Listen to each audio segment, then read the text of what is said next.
Hey guys, Gizbeat here with a DG550 from Doogee. We got this phone from GearBest. You can get this phone now for $159.99 with a free 8GB card, free shipping. Coupon code GIZBEAT, G-I-Z-B-E-A-T 550. Okay, now that that's out of the way, we are going to be going over a couple of things that I already covered in the hands-on. The first thing I'd like to go over here is the LCD, which is very nice LCD. The whites are quite white. I compared it to a THL T11 and W200S, and the whites from this phone are significantly whiter than the THL T11 and the W200S. Both those phones have good screens. However, the white is a little bit yellow tinted, whereas with the DG550 here, the whites are quite nice. I was a little bit concerned about 720p on a 5.5 inch LCD. However, it's fine, it's crisp, it's clear. From about a foot away, it seems almost Retina.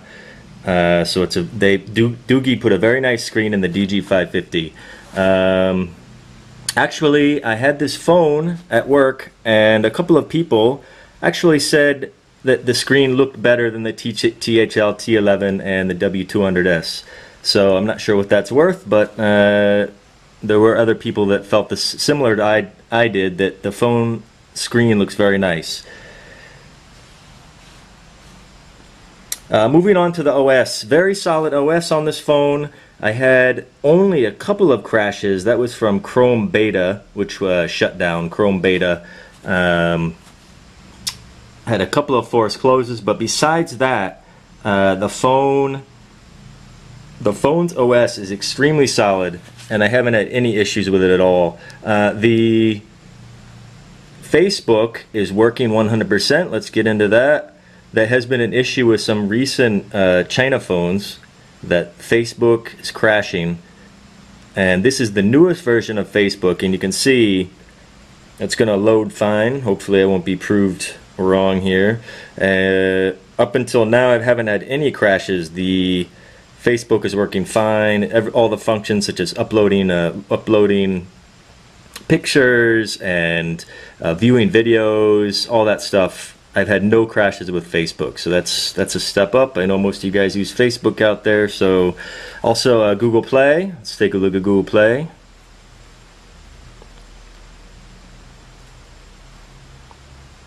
There's the Play Store.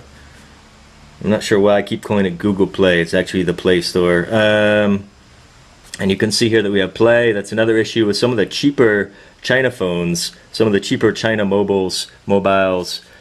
Google Play has an issue with running, and with this, it's no problem. Downloads, updates, all that good stuff is no problem at all.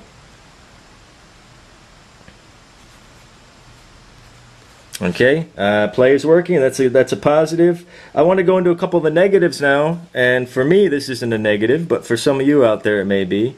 Actually, both these things are negatives. The first is that there's no KitKat. A lot of people are expecting and hoping for KitKat, and that's what this phone was originally announced as having from Doogee, was that it was going to have KitKat, but however it doesn't.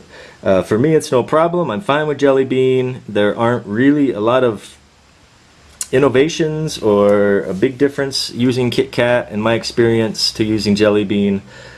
Some users really want KitKat, and I can understand how that may be a negative. Also, Doogee said that they would have KitKat on this phone. However, it's not KitKat. Even on the box it says KitKat, but it's not KitKat.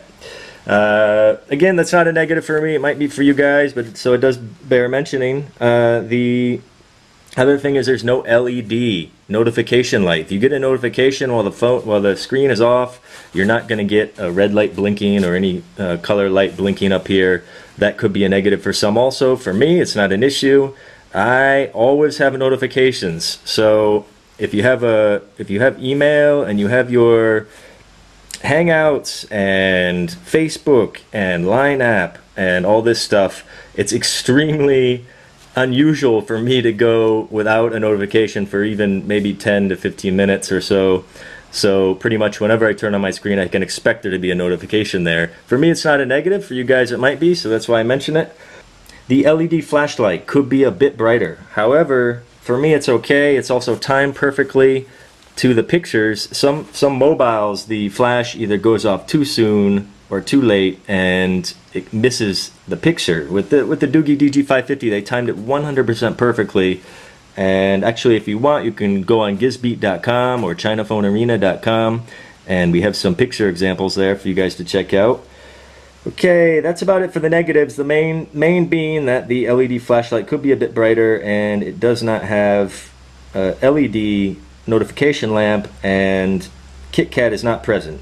For all three of those things, I'm just going to reiterate, they're not a deal breaker for me anyways. For you they might be, so I need to bring them up. The design, let's go into the design of the phone. I'm really liking this. The Doogee DG550 has really grown on me. When I first got it, I was like, it's a bit too big for me, and I still feel that perhaps a smaller phone is the right phone for me, but this phone has really grown on me. I like that the edges here, the corners, are rounded so you don't get digging into your fingers. The THL11, I love the perfectly square design of the T11. However, the corners, they dig into my palm here, and this is how I hold a phone. You guys probably hold a phone similar to this. The corners of the THL T11 would dig in, not so with the DG550. I really like the design of this. You have these strip on the side here that adds a nice bit of class to the phone, and the rounded bottom and the rounded top, and it really looks nice. I wanted to mention this. I brought this around to a few shops in Thailand, and I had no less than 4 or 5 people tell me that this phone, they said, oh, that's Oppo. The first thing they said, oh, is that Oppo? And I said, no, it's Doogee. Of course, they had not heard of Doogee, but it was interesting that I had at least 3 or 4 people say Oppo. None of them said Samsung, none of them said HTC or anything like that. Right off the bat, they said, oh, that's an Oppo phone, right? And I said, no, it's Doogee. Anyways, the pictures from the camera came out very nice. I do invite you to come by gizbeat.com or ChinaPhoneArena.com. I'm gonna have, or I do have some pictures up already, and we'll have more coming. I'm also gonna have this phone's pictures compared to a high-end point-and-shoot camera, so you can see what these look like. They are a relatively low megapixel, the pictures, but I can show you what they look like. For example, posting on Facebook or emailing. You can see the difference between the Doogee DG550 and a high-end point-and-shoot. I'm going to have those up within the next couple days. The GPS, strong lock. I got a cold lock within a minute. The warm lock happens within a few seconds. Now, the Bluetooth is working fine. I connected no problem to the smartwatch that GearBest sent me. The smartwatch connected no problem at all, and it stayed connected. An interesting little cool thing was that the phone stayed sleeping the entire duration that it was connected to the Bluetooth watch. The battery life, this is a big plus with this phone. The battery life is really good. I got 6 hours on screen. That was with both of the SIMs in and Wi-Fi on 100%. The screen lasted 6 hours, or the battery lasted 6 hours. I believe, if I'm remembering correctly, it was over a period of 18 hours. So that's very good on-screen time. 6 hours surfing is pretty good. Most of my activity was internet surfing, also some flipping around in the phone, just flipping around, changing settings, etc. There wasn't any gaming, no phone calls. So those were, that was a scenario for the 6 hours on screen. The really nice thing about this phone is the extremely fast battery charging. I got this phone charged from low percentages, I believe it was at 5 or 6%, up to 100% in under 2 hours. So basically this phone will charge battery full in 2 hours flat, which is great. That's a huge up from a year ago when China phones, a 2000 milliamp battery would take approximately 3.5 hours to fully charge. Now this, I believe, if I'm remembering correctly, this is a 2600 milliamp battery. Okay, on to the speakers, the mic and the earpiece. For me, the speaker is beyond adequate. I have heard louder, however the speaker on the Doogee DG550 is more than fine. It's plenty enough to listen to a hands-free phone call or to watch a movie on YouTube or whatever app you use for watching videos or listening to music. It should fill a room, no problem. The earpiece, very good. I was standing on a highway and I was talking to someone. I could hear them no problem at all. They could hear me, so the microphone is quite good also.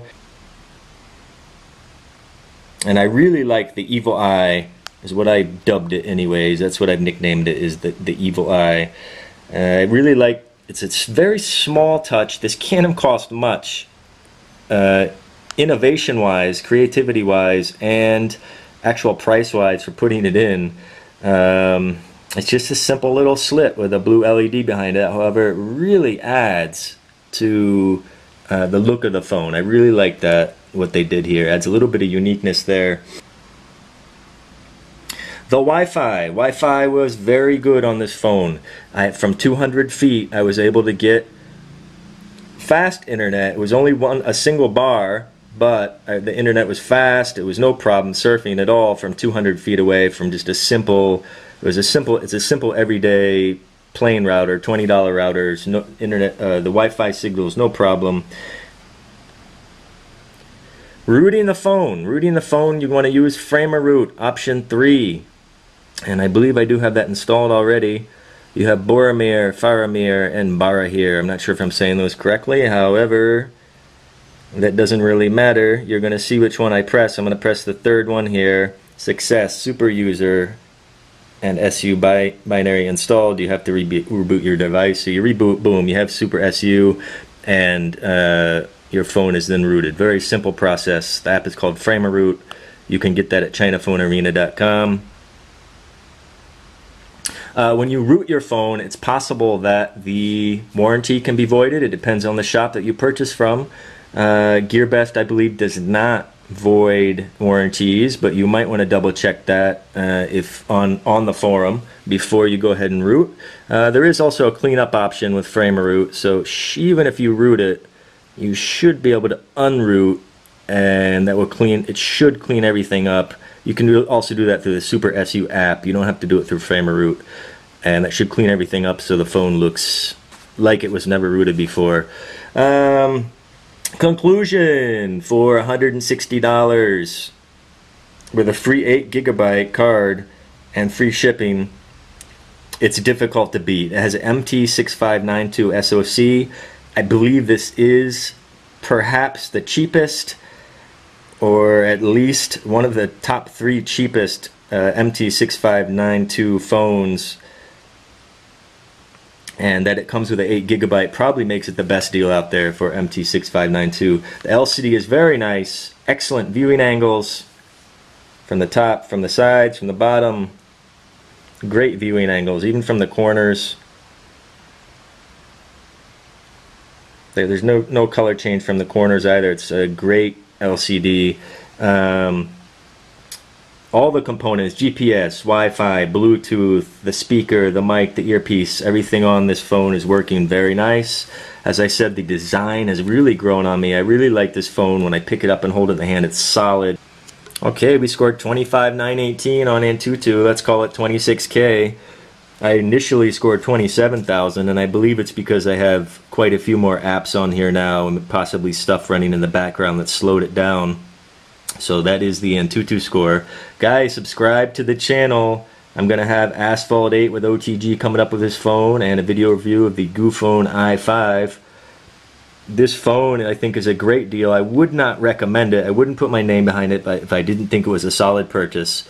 It's $159.99, free 8GB card at GearBest, GearBest.com, GearBest.com, with the coupon code GizBeat550. You can get the phone for $159.99 with an 8GB card and free shipping. Okay, that's it, guys. Subscribe. We got a couple more cool videos coming up soon. Damien, over and out. Could be a bit brighter. For me, it's okay. It's actually timed perfectly with the photographs, which is also another thing with some phones. There's an ant.